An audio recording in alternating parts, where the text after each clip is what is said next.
지금 이 영상을 보고 계신 분들 중에 아마 이런 경험 있으신 분들 많으실 겁니다. 아침에 일어나서 침대에서 내려오는데 첫발 디딜 때 무릎이 뻣뻣하고 순간적으로 욱 하고 아픈 느낌.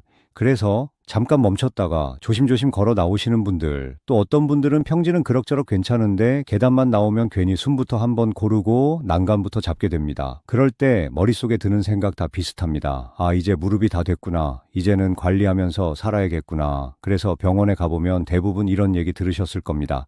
연세가 있으셔서 그래요. 연골이 조금 닳았네요. 당장 수술할 건 아니고 약 드시면서 지켜봅시다. 이 말 듣고 집에 돌아오면 마음이 더 무거워집니다. 그래도 가만히 있을 수는 없으니까 걷기 운동이라도 해야겠다 싶어서 집 근처 공원도 돌고 만보 걷기도 해보고 비 오는 날엔 아파트 계단도 오르내려 보고 그렇게 열심히 하신 분들 정말 많으실 겁니다. 그런데 이상하게도 걷기 시작한 뒤로 무릎은 더 자주 아프고 아침에 더 굽고 계단 내려갈 때는 예전보다 더 불안해집니다. 그래서 이렇게 말씀하시는 분들 많습니다. 선생님, 운동하면 좋아진다길래 열심히 했는데 왜 저는 더 아플까요? 이 질문을 정말 수도 없이 들었습니다. 그래서 오늘은 이 질문에 정확하게 답을 드리려고 합니다. 결론부터 말씀드리면 많이 걷는 것과 제대로 걷는 것은 완전히 다른 이야기입니다. 그리고 무릎이 아픈 상태에서 무작정 걷기만 하면 무릎은 좋아지지 않습니다. 오히려 조용히 더 망가집니다. 이 말을 들으면 조금 무서우실 수도 있습니다. 그런데 이걸 알아야 지금부터라도 무릎을 지킬 수 있습니다. 무릎은 그냥 뼈 하나가 혼자 움직이는 관절이 아닙니다. 여러 근육들이 각자 자기 역할을 하면서 팀으로 움직여야 제대로 작동합니다. 그런데 무릎이 아픈 분들 몸을 보면 이 팀이 이미 와해되어 있는 경우가 많습니다. 누가 쉬고 있고, 누가 과로하고 있고, 누가 아예 꺼져 있는 상태입니다. 그래서 오늘은 무릎이 왜 아픈지를 연골부터 따지는 게 아니라 무릎이 언제부터 제 역할을 못하게 되었는지를 순서대로 살펴보려고 합니다. 이 순서를 알고 계시면 앞으로 선택이 달라집니다.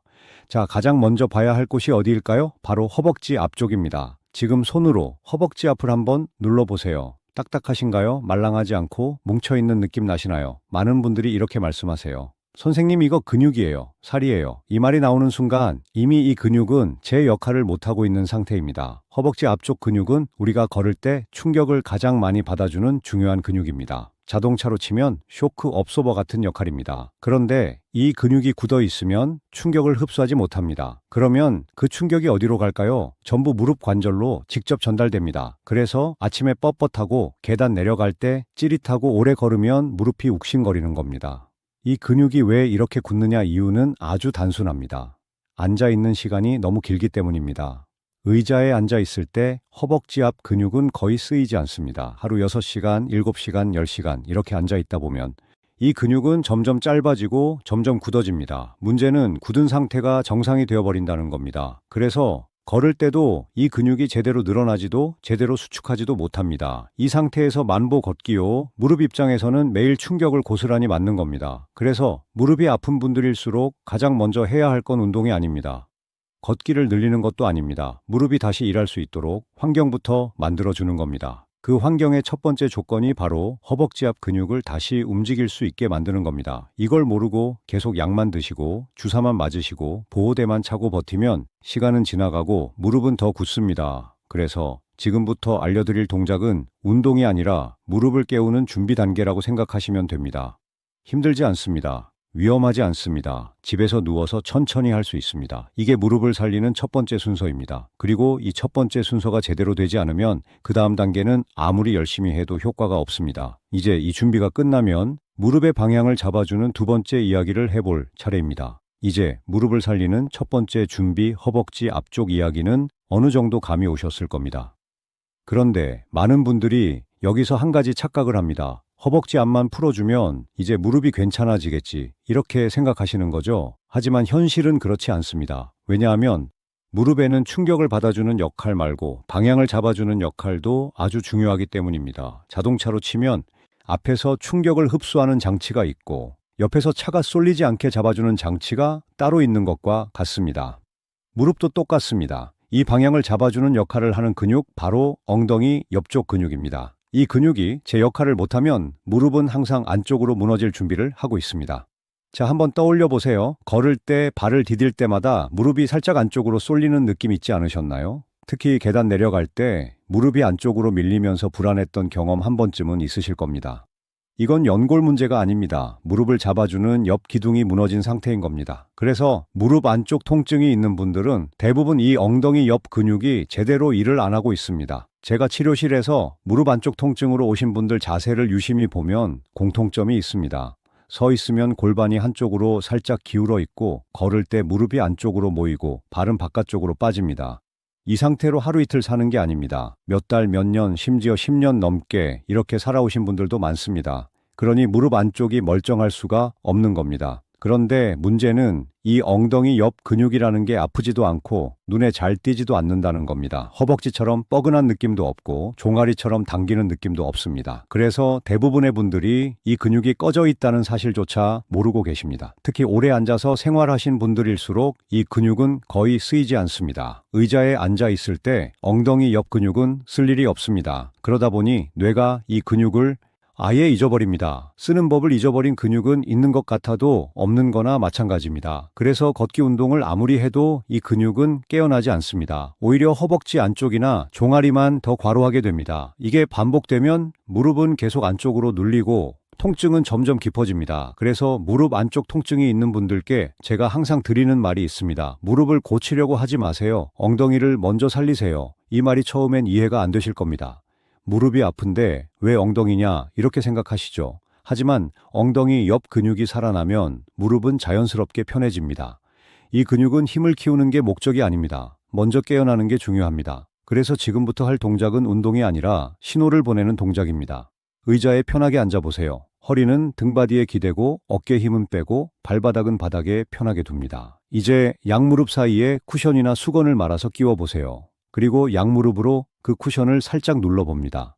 이때 어디에 힘이 들어가는지 느껴보세요. 허벅지 안쪽만 힘이 들어가면 아직 방향을 잘못 잡은 겁니다. 조금 더 의식을 엉덩이 옆쪽으로 옮겨보세요. 바지 주머니 바로 옆 골반 옆 부분입니다. 그쪽이 살짝 단단해지는 느낌으로 힘을 줍니다. 세게 하지 마세요. 숨 쉬면서 부드럽게 5초만 유지합니다. 그리고 천천히 힘을 풉니다. 이걸 여러 번 반복하다 보면 어느 순간 아, 여기가구나 이 느낌이 옵니다. 처음에는 엉덩이 옆이 묘하게 피곤하고 따뜻해질 수도 있습니다. 그게 정상입니다. 오랫동안 쉬고 있던 근육이 깨어나고 있다는 신호입니다. 이 근육이 조금씩 살아나면 걷는 느낌이 달라지기 시작합니다. 발을 디딜 때 몸이 한쪽으로 쏠리지 않고 중앙에서 버텨주는 느낌이 듭니다. 그때 무릎 안쪽 통증은 확실히 줄어듭니다. 많은 분들이 이 단계에서 이렇게 말씀하십니다. 선생님, 걷는 게 전보다 안정적인 느낌이에요. 무릎이 덜 흔들려요. 이 말이 나오면 두 번째 시스템은 제대로 켜진 겁니다. 하지만 아직 끝이 아닙니다. 허벅지 앞, 엉덩이 옆 이 두 가지가 정리됐는데도 계단 내려갈 때 무릎 앞쪽이 유독 찌릿하거나 뚝뚝 소리가 나는 분들 여전히 계실 겁니다. 이건 마지막 한 가지가 아직 남아있다는 뜻입니다. 무릎 앞쪽에서 소리나고 계단이 무서운 진짜 이유, 이제 그 이야기를 정리해 드릴 차례입니다. 이제 마지막 이야기만 남았습니다. 허벅지 앞쪽이 다시 움직이기 시작했고 엉덩이 옆쪽이 무릎의 방향을 잡아주기 시작했는데도 여전히 계단 내려갈 때 무릎 앞쪽이 찌릿하거나 뚝뚝 소리가 나거나 괜히 불안해서 한 발씩 조심하게 되는 분들 계실 겁니다. 이건 무릎 앞쪽에 있는 둥근 뼈 때문입니다. 이 뼈를 슬개골이라고 부릅니다. 무릎을 구부렸다 폈다 할 때 위아래로 움직이는 바로 그 뼈입니다. 이 슬개골은 무릎 관절 안에서 정해진 길을 따라 움직이게 되어 있습니다. 문제는 이 길에서 조금이라도 벗어나면 통증이 생긴다는 겁니다. 허벅지 앞 근육이 굳고 엉덩이 옆 근육이 약해지면 이 슬개골은 조금씩 바깥쪽으로 끌려갑니다. 그 상태로 계단을 내려간다. 무릎을 굽힐 때마다 슬개골이 원래 가야 할 길이 아니라 비뚤어진 길로 움직입니다. 그래서 계단 내려갈 때 무릎 앞쪽이 아프고 소리도 나고 심하면 불안해서 몸이 먼저 움츠러드는 겁니다. 많은 분들이 이걸 두고 연골이 다 닳았다고 생각합니다. 하지만 실제로는 연골보다 슬개골 위치 문제가 원인인 경우가 정말 많습니다. 이건 힘으로 누르거나 억지로 운동해서 해결되는 문제가 아닙니다. 슬개골이 다시 자기 길을 기억하게 만들어 줘야 합니다. 그래서 지금부터 할 동작은 운동이 아니라 위치 정리라고 생각하시면 됩니다. 벽 앞으로 가보세요. 벽에서 한 발짝 정도 떨어진 위치가 좋습니다. 한쪽 발은 앞으로 내딛고 뒤쪽 다리는 쭉 펴줍니다. 뒤꿈치는 반드시 바닥에 닿아 있어야 합니다. 양손은 벽에 가볍게 대고 몸을 천천히 벽 쪽으로 기울여 주세요.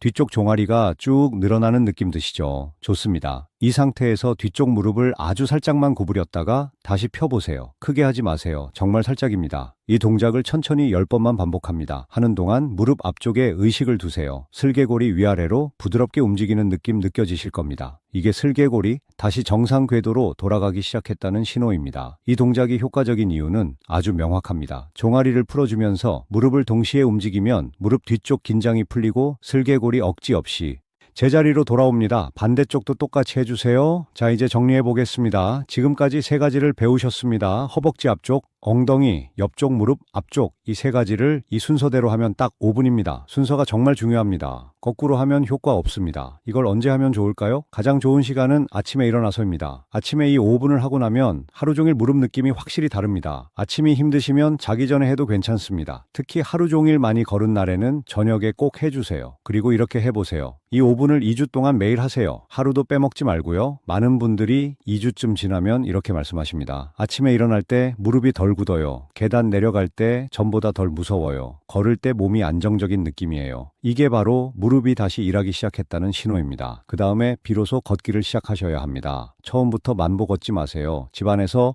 2분만 천천히 걸어보세요. 괜찮으면 다음날 7분, 그 다음날 10분 이렇게 아주 천천히 늘려가세요. 절대 급하게 하지 마세요. 걸을 때는 항상 엉덩이 옆에 살짝 힘주는 느낌 유지하세요. 무릎이 안쪽으로 무너지지 않게 잡아주는 겁니다. 마지막으로 이 말은 꼭 드리고 싶습니다. 무릎이 아프다고 해서 이미 늦은 건 아닙니다. 진짜 늦은 건 걸을 수 있는데도 아무것도 안 하는 겁니다. 연골이 조금 닳아도 괜찮습니다. 나이가 들어도 괜찮습니다. 무릎을 지켜주는 이 시스템만 다시 켜지면 무릎은 생각보다 오래 갑니다. 오늘 알려드린 이 5분, 오늘부터 바로 시작해보세요. 그리고 이 내용이 도움이 되셨다면 무릎 때문에 고생하시는 분들께 꼭 한번 공유해주세요. 같이 걷는 시간을 조금이라도 더 늘릴 수 있다면 그것만으로도 충분히 의미 있습니다. 영상이 도움이 되셨다면 구독과 좋아요도 자연스럽게 눌러주시고 여러분은 어떤 부분이 가장 필요하다고 느끼셨는지 댓글로 남겨주세요. 여러분의 무릎이 조금이라도 편해지길 진심으로 응원합니다.